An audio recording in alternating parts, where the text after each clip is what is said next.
using the leads part of Property Pipeline, and I'm going to show you sort of kind of how to, not how to use it, but kind of some tips using it kind of end to end from finding the leads, populating the information, and then kind of organizing your journey around viewing the properties, following up, and that kind of stuff. So I've got a couple of examples here we're going to start with. So what I'm going to start off with is going into the lead section where I'm going to create a new lead, but I need to find that lead first. So to save a bit of time, I've gone onto Rightmove and found something that looks interesting. So in this scenario, maybe I'm looking for buy-to-let. So I've got this property in S9 in Sheffield. So I want to start, because I like the look of this and I want to work on it, probably do some numbers, potentially book a viewing. I want to start looking into Property Pipeline. So to make it a bit easier, I'm actually going to put these two windows side by side. So what I can do is stick one window there by dragging it to that side and then click on the other one. And then that kind of just puts them side by side, makes it a bit easier for me to look at both pages. So I'm going to give it a name, and let's just call it Bernardiston Road. So it's looks like a semi. It's a 2-bed, I knew from the listing. It's on for 90,000. Just get some of this done. Obviously, I haven't viewed it yet, haven't offered on it or anything like that. The agent, say it's got Blundell's, so we should have Blundell's in here. Yep, Blundell's. Choose the agent. So that's just picking the agent up from my address book. And wherever I found it, it's from an agent. I'm probably going to buy it. And it's estate agent. What am I going to do with it? Buy to let. What's my second strategy? I'm not really sure yet. I mean, it's not very big, so I think my second exit would probably, the only thing would be doing it as a flip. And they've got freehold up here, so that's good. So I've set it as freehold. So I'm just sort of quickly filling out these bits of information about the property. I'm going to click on the floor plan, and kindly they've actually put the size in square foot. So I'm going to whack that down here as well, 597 square foot. So it's a new lead. And then the other bit I'm going to put in here is the address. So at the moment, I don't have the full address. I've just got the street name, and then I've got just part of the postcode. I do want to get the whole address for the property. So I want to try and find out the house number. So I could do that by calling the agent. They're going to tell me straight away. But if I just want to get it if I want to get it now, what I sometimes do is jump on Street View and see if I can find the property. So look around and see if I can find the house. I think it might be this one actually, because it's got the gravelly front. Yeah, that's probably at number 26. 26. Let's have a quick look. Yeah, that looks like it. Can't really see from here, but there's the same gravelly front. So we're going to say it's number 26. There we go. And then the other bit I want is I want the postcode. So sometimes they don't have the postcode on here, which is a bit of a pain. But what I'll do is I'll just go to Google, and then I'll just put that name and then Sheffield. What this will normally do is come up with a postcode when you do the Google search. So there's S9. Cool. So now I've got my full address, which is kind of what I wanted to start moving forward with this. So I'm going to save that now. And that's now, because I put the postcode in, it's come up with lookups for the property. So because I'm thinking about doing it as buy to let, one of the things I want to see is the EPC. So I click on here and it was number 26. So I can currently see it's a D, which is actually not too bad. And it's probably saying I can get up to a B. So that's pretty cool. So the EPC's all right on it. I'm going to put that in here as well, just so I've got it for reference. Cool. So what else do we want to do? So we've checked the EPC. We want to have a quick look at sold prices now. So it is a kind of a semi. I just want to find some quick comparables. This one's 85k, sold a year and a bit ago. So the current price of 90 is probably quite high. That one was 107 2-bed.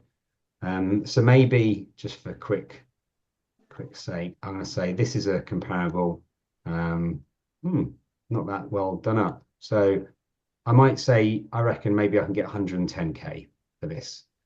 So I'm going to, what we'll do is I'll copy this link, go back to my lead, go down to my comparables bit, sold for 107k in, I think it was in 2023. Paste that down there. So that saved my comparable as well. So I know what the EPC is. I've got a comparable. I would probably want to get more comparables, like maybe 3. So I'm confident about the price of it. So what I'm going to do now is, actually, I'm probably going to have a quick think about the refurb. This is even before I viewed it, just so I can do some numbers. So going back to the property. So let's have a quick look through. So I mean, front door looks all right. They look like UPVC windows, so they'll do for the minute. I'll probably want to put a new kitchen in, definitely new carpet. I'll probably think decorate throughout really. I would be dubious about taking this off. If I could make this paneling look a bit nicer, then I might keep it on there because ripping it off is going to make a mess. Definitely need some new doors here.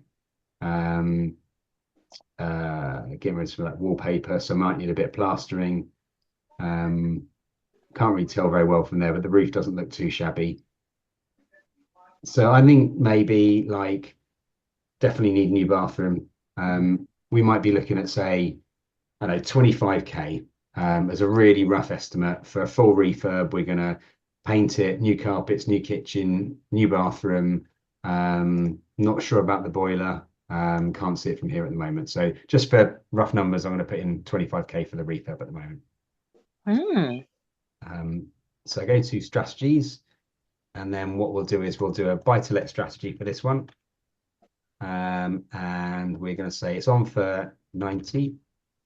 I put occupancy rate as 100% for buy-to-lets because generally we typically get close to that. The managing agent or us should normally get somebody to move in pretty within days of somebody else moving out. Lower management puts 10%. I reckon I could get 750 for the rental. So I could have gone and checked, rental comparables as well, same way as I did the done up comparables. I put in 10. I had that comparable at 107 that wasn't that great, so I'm going to put in 110. The mortgage. So just your normal bits and bobs here. I'm currently doing 4.5 as a mortgage rate and 6.5 as a stress test because I've had some friends that have got somebody just got 3.7 for a buy-to-let limited company, which is That's really good. really good. Yeah. With So, fee? Was there a sorry. fee? Was there a fee? Yeah, they said the fees on it were quite high, but it still worked out on his kind of Was numbers. better. And yeah, having it locked in for, I think it might have been 3 or 5 years, I think. Oh wow. So Yeah. yeah, it's good that there's some good deals out there. So buying setup fees, so stamp duty is going to be like, I'm not going to buy it for 90k. It's going to be less than that, but say stamp duty is like 4k plus 1,500 quid legal, so 5,100. Refurb I said was 25. I'm thinking that might be a bit much now, but we'll see. That's what I was thinking. So I was like, 25K. Yeah, I mean, I've still got to view it at the moment. Oh yeah, yeah, yeah. So it's just so I can get some. I haven't been inside this property yet, so hopefully it's going to be low on that. I've got a bad habit of being overly kind of conservative as Cautious. well. So I think I need that. I need that. I think you need a balance. I think you need a balance because sometimes you don't want to kind of ruin every deal as well. Yeah.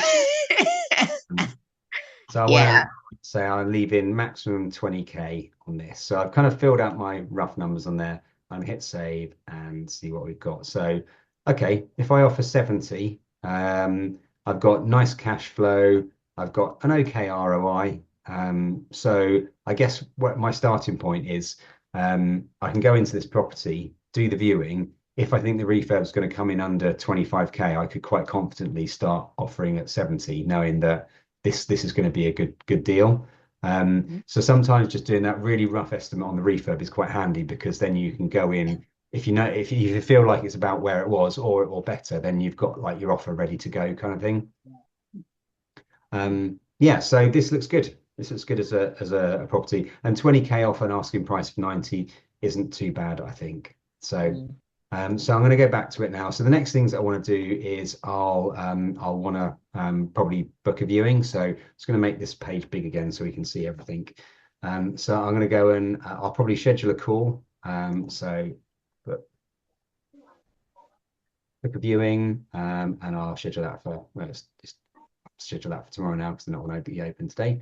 So we're going to call them in the morning, whenever, 10:30, to book the viewing. And it's kind of made sure the viewings, this record's connected to this property. So then when I look in my calendars tomorrow, I can see that I've booked the viewing kind of thing.